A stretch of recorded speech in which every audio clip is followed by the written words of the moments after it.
समोर आहे आणि ज्या प्रकारे रिस्पॉन्स या शोला मिळत आहे फक्त भारतात नव्हे तर जगभरात, दॅट इज ॲब्सोल्युटली अमेझिंग. आणि यासाठी I think we should have a round of applause. एकदा जोरदार टाळ्या होऊन जाऊ द्या. माउथ टू वर्ड त्यांचा सपोर्ट असतो. एक ठाणेकर फाउंडेशनचे योगेश मुंद्राजी यांनाही मी निवेदन करतो की त्यांनी मंचावर यायचंय. मनापासून आभार योगेशजी. साहेब, मला वाटतं टीम मेंबर प्रत्येकाने एक्सप्रेस करावं. Will start from you.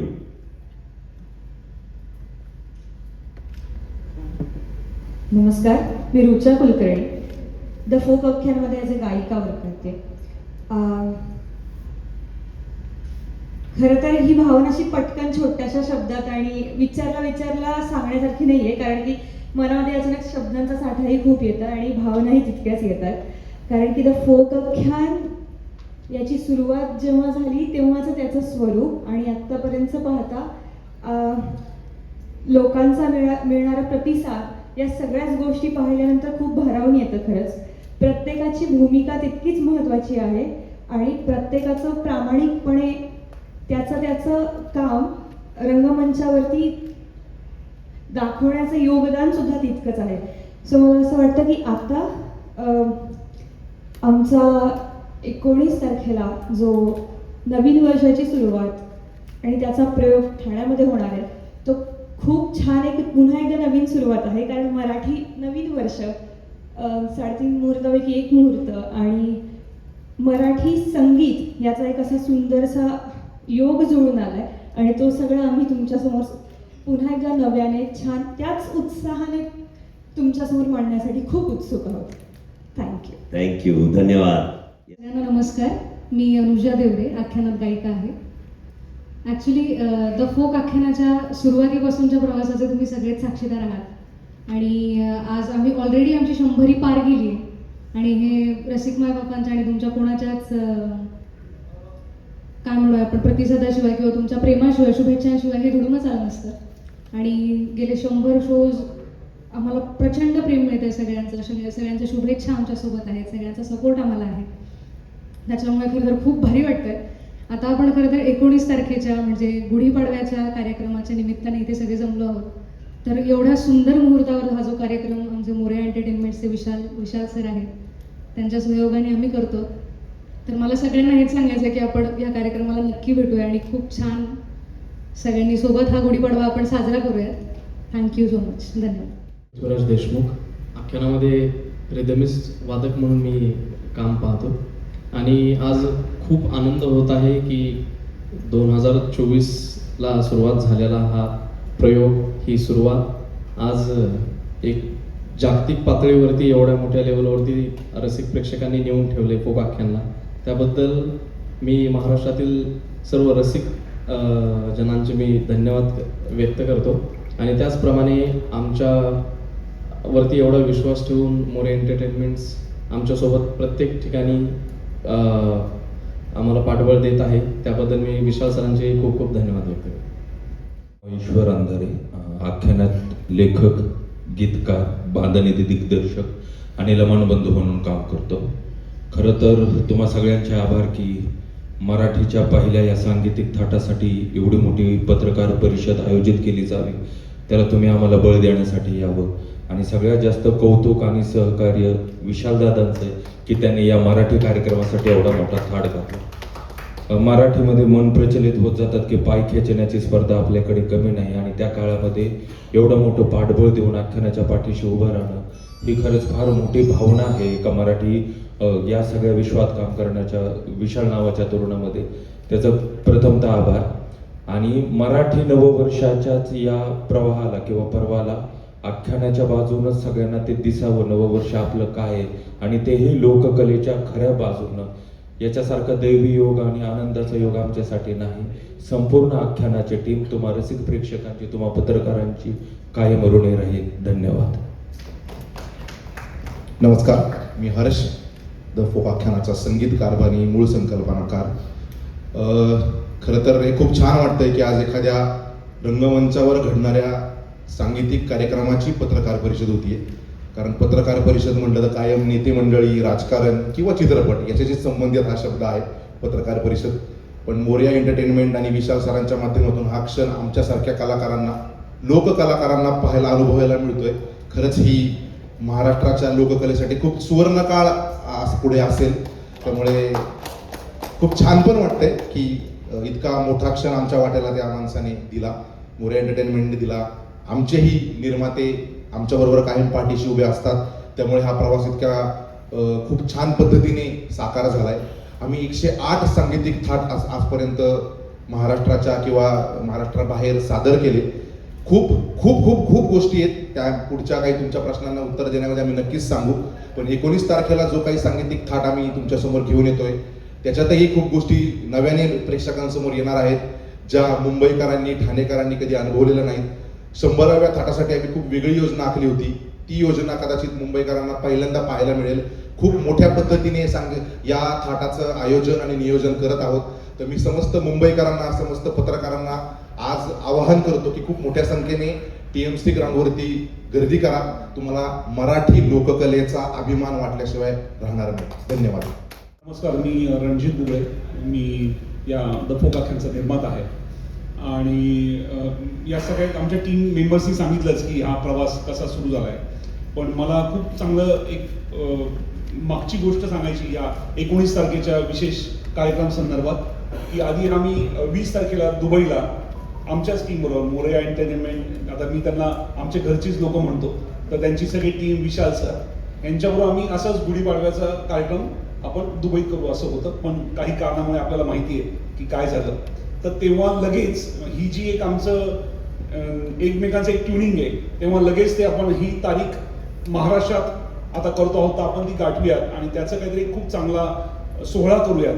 तर ते हे मला खूप त्यांचा आभार म्हणा वाटतं की इतक्या शॉर्ट नोटीसवर आम्ही ठरवलं आणि 19 तारखेचा भव्य सोहळा करणार आहोत. आणि यासाठी पुन्हा एकदा विशाल सर, मोरया एंटरटेनमेंट, त्यांची टीम यांनी इतक्या फास्ट आणि खूप वेगवान पद्धतीने हे नियोजन केलं आणि तुम्ही त्यासाठी पाठबळ देता, याबद्दल तुम्हाला सगळ्यांचे धन्यवाद. थँक्यू. नमस्कार, मी चंद्रकांत माने. रात्री अचानक हरिजाताचा फोन आला 11 वाजता की पत्रकार परिषद आहे. बापरे म्हणलं, कलाकाराच्या आयुष्यात पहिल्या दिवस होत असेल, म्हणजे लोक कलाकारांच्या बरं का, की असा कार्यक्रम आहे, जायचं आहे. आणि रोज एक नवीनच आमच्या कानावर येते की असे कार्यक्रम, असे कार्यक्रम.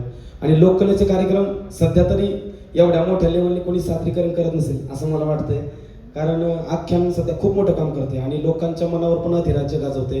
तसं विशाल सरांचा पण पाठिंबा खूप जोरदार आहे. कारण दुबईसारख्या ठिकाणी, अबुधाबीसारख्या ठिकाणी, जिओ गार्डनला मुळात ज्या ठिकाणी अजून मराठी कार्यक्रम झाला नव्हता त्या ठिकाणी एवढ्या मोठ्या प्रमाणात आणि हा कार्यक्रम आयोजित केला. कारण आपल्या मराठी कलाकारांना ते परवडेल एवढं त्याचं भाडं नव्हतं, हे बरोबर आहे. आणि त्यांनी, विशाल सरांनी आणि आमच्या भूषण सरांनी आणि रंजित सरांनी एवढा मोठा कार्यक्रम लावला आणि जिओ गार्डन या ठिकाणी अगदी 10 ते 15 हजार लोकसंख्येमध्ये आपला द फोक आख्यान हा कार्यक्रम तिथे सादर झाला. आणि आत्ताच परत 19 तारखेला तेवढ्या जोरात हा कार्यक्रम होतोय. तरी सर्वांना नम्र विनंती आहे की आपण सर्वांनी या कार्यक्रमाला हजारोंच्या संख्येत उपस्थित राहून गर्दी करा. धन्यवाद. मेरे द फोक आख्यानाचा क्युरेटर आणि निर्माता म्हणून काम बघतोय. ऑक्टोबर 2024 मध्ये माझा आणि विशालजींचा पहिला फोन झाला आणि आम्ही पहिला शो 1 मे 2025 ला केला. 7 ते 8 महिन्याचा गॅप गेला. आम्ही फक्त फोनवर बोलत होतो आणि त्यावेळेस ज्या पद्धतीने आम्ही बोलत होतो, ती जी अर्ज होती, आता आम्ही बरेच शोज करून झालेत पण ती अर्ज अजूनही काही कमी झालेली नाही. नफ्या तोट्याच्या पलीकडे जाऊन एखाद्या गोष्टीसाठी उभं राहणं म्हणजे काय असतं ते हे आहे. सरांनी विचारलं की भावना काय आहेत, तर भावना इतक्या संमिश्र आहेत. कारण जोपर्यंत अशी एखादी इकोसिस्टीम उभी राहत नाही तोपर्यंत तळागाळातला कुठलीही गोष्ट, कला असू देत, कलाकार असू देत, व्यक्तिमत्व असू देत, ते समोर येत नाही. तर रसिक मायबापांनी, प्रसारमाध्यमांनी, सोशल मीडियानी, विशालजीसारख्या भक्कम साथीदारांनी जी इकोसिस्टीम उभी झालेली आहे त्याच्यामुळं आख्यान मराठी लोककला पुढे जाते याचं आम्हाला सार्थक समाधान आहे. विशालजी, कमी शब्दात पण बोलाच. Action speaks louder than word. Yes yes that. नमस्कार, मी योगेश मित्रा, सॉरी योगेशजी. येस योगेश. एक ठाणेकर फाउंडेशन तर्फे. विशाल माझा जुना मित्र आहे, म्हणून जेव्हा त्यांनी मला सांगितलं की ठाण्यात त्याला हे मराठी लोककलेचा फोक आख्यान करून एक कार्यक्रम करायचा आहे, तर त्यांनी मला सांगितलं की ठाण्यात TMC ग्राउंडमध्ये आपल्याला करायचं आहे, तर तुम्ही पाहिजे तर थोडं ते ग्राउंड मिळवण्यासाठी थोडा प्रयत्न करू शकतात का. तर माझ्या बोलण्याचा अगोदरपासून TMCचे लोक त्याला ग्राउंड द्यायला पहिलेच तयार होते, तर माझी काय त्याला काय गरज पडली नाही. आणि मी त्याला खूप अभिनंदन करतो की बाबा ठाण्याच्या लोकांसाठी त्यांनी एवढं चांगला कार्यक्रम आणि गुढीपाडव्याच्या दिवशी हे ठेवला आहे. यासाठी मी ठाणेकरांच्या वतीने त्याचं खूप खूप अभिनंदन करतो आणि आताच त्याला बेस्ट ऑफ लक सांगतो या कार्यक्रमासाठी. थँक्यू. ईश्वरलाही त्यातनं काही मजा येत नव्हती. आम्ही ते करत राहिलो, त्याच्या व्यतिरिक्त वेगळंही काम सुरू होतं. पण पुणे विद्यापीठामध्ये आम्ही गेले 3 ते 4 वर्ष पुणे विद्यापीठातल्या युथ फेस्टिवलमध्ये, युवक महोत्सवामध्ये संगीत दिग्दर्शनाची जबाबदारी आम्ही सांभाळतो.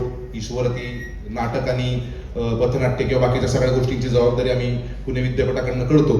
ह्या सगळ्या द फोकाख्यांचे कलाकार आम्हाला तिथेच मिळाले. पण याच्या अगोदर ते सगळे आमच्या बरोबर असताना, ह्या सगळी प्रोसेस सुरू असताना आम्ही फर्ग्युसन महाविद्यालयामध्ये एकदा ताल कचेरी नावाचा इव्हेंट सादर केला आणि त्या दिवशी रात्री द फोकाख्यांचा जन्म झाला असं आम्ही ऑफिशियली सगळीकडे सांगतो. आणि तेच झालं. त्या दिवशी अख्खं रात्रभर आम्ही असं काहीतरी करूयात, हे आपल्याला छोटंसं सुचलंय पण याचं पुढे फुलवूयात. याचं साधारणतः आम्ही 5 ते 6 वाजेपर्यंत चर्चा केली आणि दुसऱ्या दिवशी ईश्वरकडे गेलो आणि मग तिथून तो प्रवास हळूहळू सगळा पुढे सुरू झाला. आणि मग हळू ईश्वरकडे गेल्यानंतर ईश्वरने त्याच्यावर लिखाण सुरू केलं. साधारणतः 1.5 ते 2 महिना म्हणजे 21 जुलै 2024ला आख्यानाचा पहिला सांगीतिक थाट पुण्यामध्ये डॉक्टर श्रीराम लागू रंगगावकर येथे सादर झाला. याच्या अगोदर 3 वर्ष फक्त याच्यावरती प्रॅक्टिस, मेहनत आणि लिखाण याच्यावर आम्ही काम केलं. आणि पहिला सांगीतिक थाट झाल्यानंतर तो लोकांना खूप आवडला. दुसऱ्या सांगीतिक थाटाला लोकांनी तो डोक्यावर घेतला आणि आज सगळा चेहरामोहराच द वाक्यांचा संपूर्ण महाराष्ट्राला माहिती आहे. पण ही अशी थोडक्यात सांगायची प्रोसेस आहे. त्याच्यामध्ये मध्ये खूप साऱ्या छोट्या मोठ्या गोष्टी आहेत की वादक कसे आले, वाद्य कसे आले, गायिका कशा आल्या, ते आम्ही हळूहळू पुढे सांगायचं. त्यांचा प्रश्न असा होता की ओव्या, अभंग, भारुड हे सगळं लुप्त होत चाललंय, तर तुम्ही त्याच्यात नवीन काय केलंय. खरं तर या द वाक्यांचा सगळं लिखाणाची जबाबदारी ईश्वरने पेलली आणि ते सगळं नवीन लिखाण आहे, स्वरचित लिखाण आहे. याचं संगीत संयोजन, संगीत रचना, संगीत कंपोजिशन हे सगळं मी आणि हर्ष विजय आम्ही दोघांनी मिळून केलंय. याचा सगळा बाज, याचा सगळा आत्मा किंवा याचं सगळं हे पूर्वीचंच आहे किंवा आपल्या लोकपरंपरेच्या आत्म्याचंच आहे. त्यात नवीन आम्ही काय केलं तर फक्त नवीन शब्द आलेत, नवीन चाल आली. आणि आजच्या जनरली असं होतं की हे सगळे लोककला किंवा लोककलाकार आपण रस्त्यावरच पाहिलेत. यांना तिकीट लावून कधीच कुणी पाहायला गेलेलं नाही आजपर्यंत. किंवा कुठल्या तरी मोठ्या बॉलिवूड स्टारच्या कॉन्सर्टला लोकांची एंट्रीला आपण पाहिले की कोणतरी हलगी वाजवते किंवा कोणीतरी अजून काहीतरी तुतारी वाजवते, कोणाच्या लग्नात आपण पाहिले. पण यांच्यासाठी म्हणून कोणीतरी तिकीट काढून जावं किंवा यांच्या स्वागताला कोणीतरी वेगळ्या लोकांनी थांबावं, अशी आमची इच्छा होती. परत तुमच्या प्रश्नाकडे येतो की यालाच लागून अशी इच्छा असताना याच्यामध्ये वेगळं काय करायचं, तर याची आम्ही सादरीकरणाचा प्रकार बदलला. सादरीकरणाचा प्रकार काय बदलला तर कायम रस्त्यावर एकच पखवाजवाला किंवा आपण जनरली बघतो सगळ्या कीर्तनामध्ये एकच पखवाजवाला असतो, एकच काय हार्मोनियमवाला असतो किंवा 1-2च टाळकरी असतात.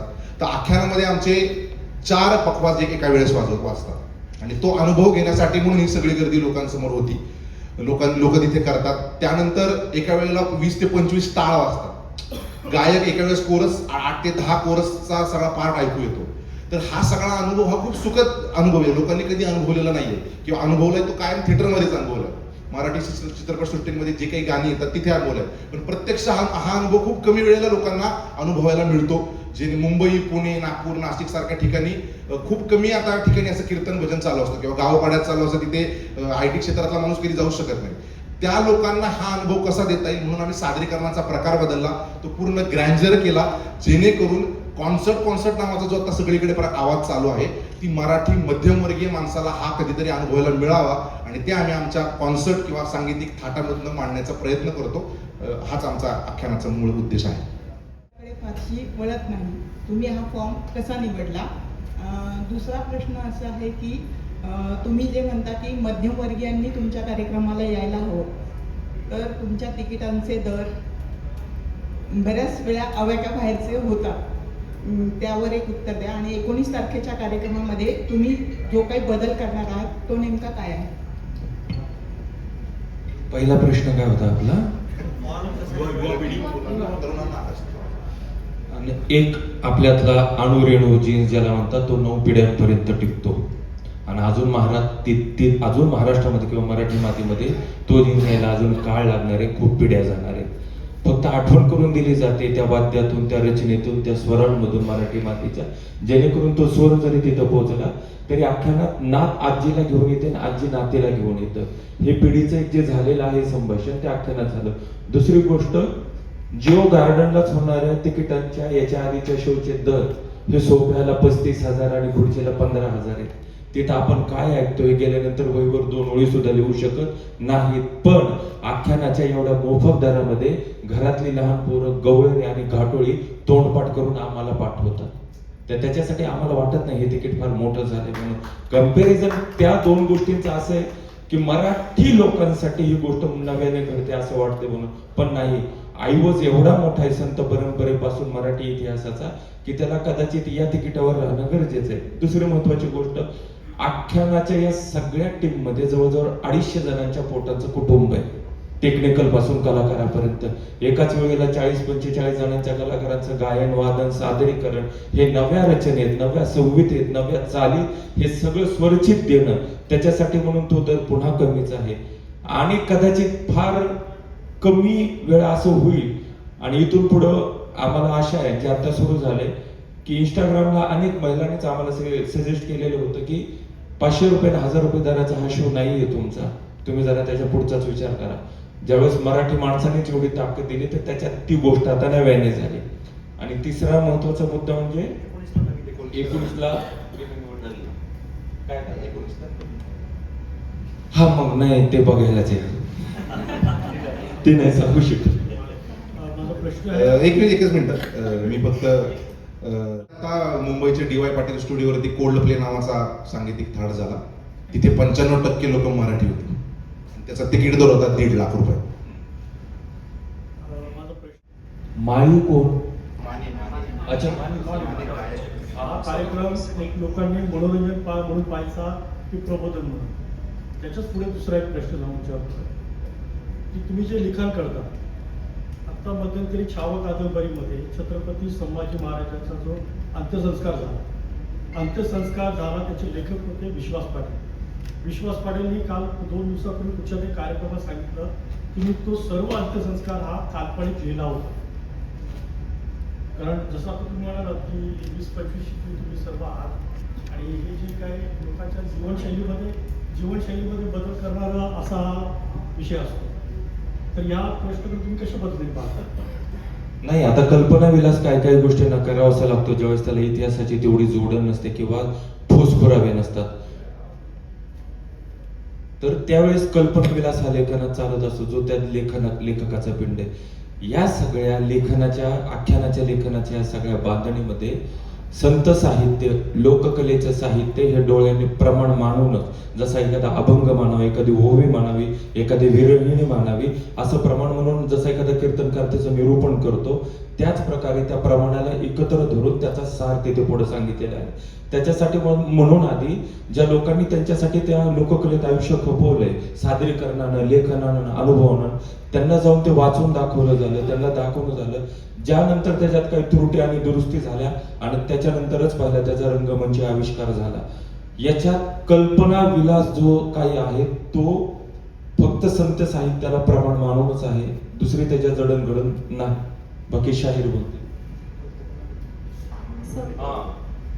प्रबोधनाचं आहे, लोककलेचं सगळं समूळ अंग हे कीर्तन परंपरेपासून आपण शेवटच्या कडिगंमत पर्यंत जरी गेलं वेगवेगळ्या भागातल्या, त्याच्यात सगळ्या प्रकारांमध्ये विनोदापासून 9 रसांमध्ये जे काही आपण थाट सादर करतो त्याच्यामध्ये प्रबोधन हेच प्रमुख अंग आहे. फक्त आता प्रबोधनाची चव ही काळानुसार बऱ्याच ठिकाणी पायघड्या घालून केली जाते.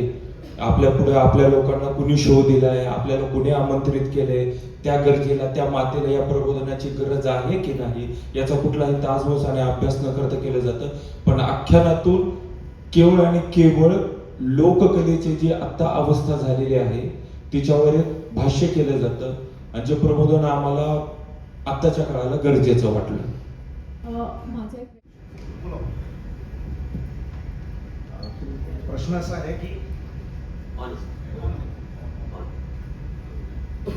असा आहे की फोक आख्यानाचा कार्यक्रम हा इतर लोककलेच्या कार्यक्रमांपासून कसा वेगळा आहे. तर मगाशी आता ईश्वर म्हणला त्याप्रमाणे की लोककलेकडे ज्या एका पर्टिक्युलर नजरेनं आधी बघितलं जायचं, ती ट्रीटमेंट बदलावी, तो त्याच्यामध्ये एक सेन्स ऑफ डिग्निटी ऍड व्हावा, हा एक मूळ अनुभव आणि मूळ गाभा घेऊनच या तिघांना वाटला आणि म्हणून हा प्रवास सुरू झाला. तर एक छोटा फरक असा आहे की आख्यानाचा शो कधीच तुम्हाला चौकामध्ये ट्रॅफिक ब्लॉक करून स्टेज बांधून कधीच दिसणार नाही. आम्हाला अनेक आयोजकांचे फोन येतात आणि आम्ही त्यांना सांगतो आमचाच कोणाचाच कार्यक्रम ट्रॅफिक ब्लॉक करून करू नका, कारण ग्राउंड्स आहेत आपल्याकडे स्टेडियम्स आहेत. त्याच्यानंतर दुसरं असं आहे की ज्या पद्धतीनं तुम्ही कुठल्याही एका सेलिब्रिटीकडे बघत असता आणि त्या स्टारडममुळे आपल्याला असं वाटतं की अरे सोनू निगम येणार म्हणजे त्याला व्हॅनिटी लागेलच, पण कलाकार हा कलाकार आहे. तर आज जेव्हा आख्यानाचा शो आहे तर हा अप्रोच जो आख्यानामधनं आम्ही सगळ्या कलाकारांना द्यायची आमची इच्छा आहे ती हीच आहे की आपण सगळे कलाकार एक आहोत. म्हणजे जर एकाला रेड कार्पेट आणि एकाला हे घे बाटलीतलं पाणी तू इथे तोंड धू असं नाही व्हायला पाहिजे. तर हा जो फरक काय आहे तर तो आमचा अप्रोचचा फरक आहे आणि तो सगळ्या कलाकारांनी खरंच आमच्याकडनं घ्यावा अशी आमची खूप मनापासून इच्छा आहे. तुम्ही कशा पद्धतीने त्या मंचावर परफॉर्म करत असताना तुमची अनुभूती काय प्रकारची असते? एकतर आपल्याकडे लोककलेच्या सादरीकरणामध्येच आहे ना, लोकांची ऊर्जा आणि कलाकारांची ऊर्जा हा सगळ्यात मूळ भाग आहे. याच्यात जे काही देवाणघेवाण होते ते त्या त्या दिवसांची त्या त्या विषयांची आणि ते तिथल्या परिस्थितीची भौगोलिक परिस्थितीची असते. खूप वेळेला आम्ही म्हणतो की आख्यान सादर करायला लोकांची ऊर्जा आमच्यापर्यंत येते आणि आमची ऊर्जा लोकांपर्यंत जाते. हा खूप मोठा, म्हणजे आता आमच्या आता जी टीम बसली त्याबाबत नाही, पण विषयच किंवा उदाहरण सांगायचं झालं तर विजय टायफॉइड मध्ये होता. विजय जो हर्षसोबत दोघ संगीतकार जोडे आणि त्यानं त्या अवस्थेमध्ये आख्यानाचे 2 प्रयोग केले की जिथं प्रयोगाला आम्हाला सुद्धा नवल वाटलं होतं की त्याला काही अशा प्रकारचा आजार झाला किंवा तो दुखण्यात आहे म्हणून. ही जी देवाणघेवाण आहे ना, या देवाणघेवाणीला म्हणजे शब्द सापडू शकत नाही. पण जर विजय सोबत ती गोष्ट घडू शकते, उद्या आमच्या कोणासोबतही घडू शकते, एवढ्या प्रवासाने ते चालू आहे. तर एक नक्कीच आहे की महाराष्ट्राच्या मराठी लोकांच्या दिलेल्या ऊर्जेमुळे तिथली देवाणघेवाण आहे ना, जे तुम्हाला वाटते भारावून टाकते, तीच रंगमंचावर आमची ही अवस्था होते.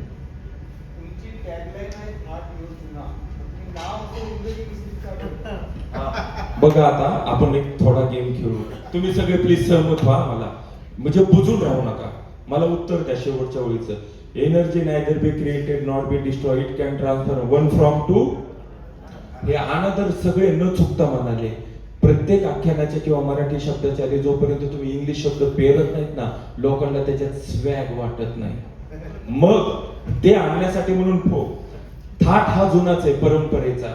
आज हजारो वर्ष झालं संतांनी त्यांच्या अभंगन गवळणे लिहून ठेवले, पण आज 2 वर्षाचा 4 वर्षाचा 80 वर्षाचा कीर्तनकार त्यातलाच एक अभंग निवडून त्याचं निरूपण करतो त्याच्या अभ्यासाच्या आणि अध्यात्माच्या अनुभवाच्या त्या संकल्पनेनुसार. तसं लोककलेची हजारो वर्षाची परंपरा आमच्या अभ्यासाच्या अध्यात्माच्या रूपात जी रुजली तो आमचा नवा खेळ आहे. हे गीत तुम्हाला नवीन सापडतील, ह्या चाली नवीन सापडतील, या बांधणी नवीन सापडतील. ऐकणारी मराठी असेल पण अनुभवताना वेगळी सापडेल. अर्धा तास जरी म्हणजे झाला पुढे गेला वेळेच्या पुढं तर ती लोक पडदा टाकतात, 1.5-2 लाखाचे त्यांचे दंड आकारतात.